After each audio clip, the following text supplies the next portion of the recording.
So today I was going to the store and I see a house. It's for sale. And what does it make me think of? Chris Watts' house. And I never really found out what happened to it. It was for sale, obviously, because Chris can't live there anymore. Obviously, he's in prison for life, and his family's dead. So what happened to the house? Didn't get demolished. It's still there. I went on Zillow actually to look up some info, and I did find it on Zillow, which is a pretty good app, pretty good website to go on for real estate matters.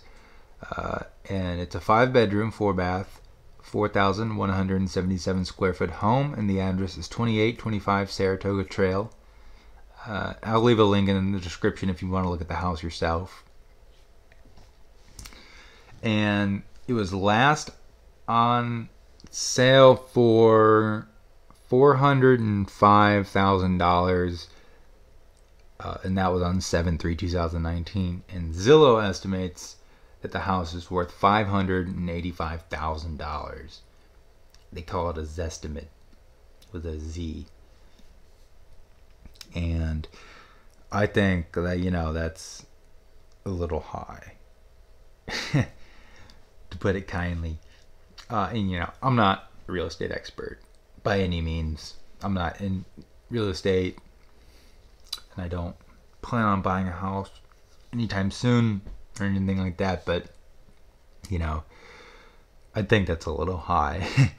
And it does actually hold true for the value of the houses in the neighborhood. In fact, a house at 2809 Saratoga Trail, so just down the road, a 4-bedroom, 4-bath, 4,600 square foot house, sold for $529,000 in March of this year, 2020. So no fault for Zillow.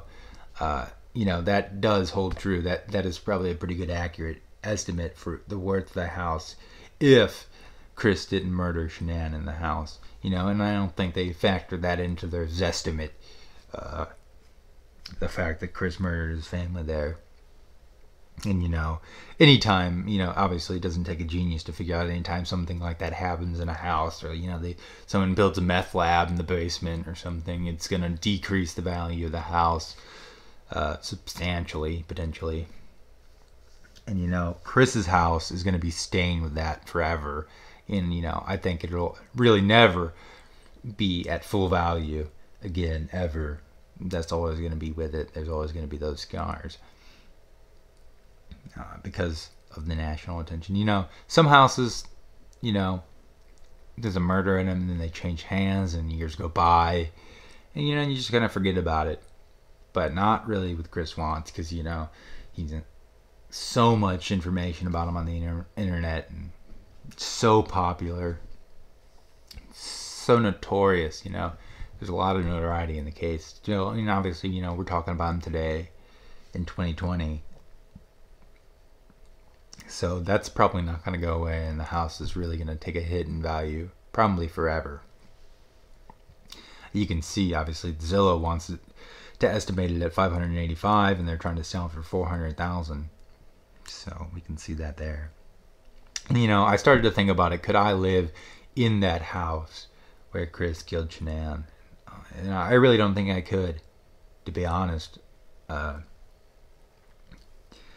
And I don't think, I could not live in that house.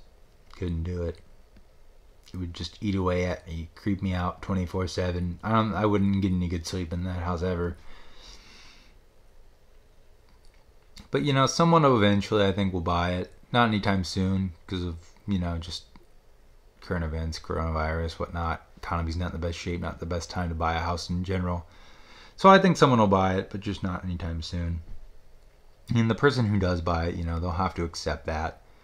They're going to have to deal with the fact that someone got murdered in their house. And also they're going to have to accept that, they might get a little bit of attention because they're living in the Chris Watts house.